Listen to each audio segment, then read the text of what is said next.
Ginoo, ang patabangon abi niya kunsa. Narito ay sa Gozo San Roque kiningon nga ang hampak sa katarungan dili unta na mo hiaguman. Kinsa patabangon nila. Matod pa. Imo kami nga tabangan. Kinsa man patabangon si Kristo ba? Dili oy. Dili si Kristo patabangon. Kinsa man di ay? Sandro King dakong bulahan. Oy!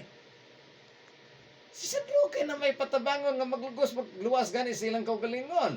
Instead ang Dios, San Roque na Oo, naman. si San Roque. Ang among tambag mga hinigugma, sumasagibasa ni Brother Rane, Brother Ilan sa Isaias Kapitulo 55 versikulo 6. Ang tambag igsuon, sampitan ninyo si Hioba, samtang hikaplagan pa. Pangitaan niyo siya samtang makaplagan pa, sampitan niyo samtang dool pa, pabiyai sa matang dootan ang iyang mga dalan. Sa to pa, dili San Roque. Pili si San Roque ang Ginoo. Pero ang nakaapan, ayaw po mo patakag dool o Ginoo. Ato po mo dool sa Ginoo sa Roma. Di mo na mao.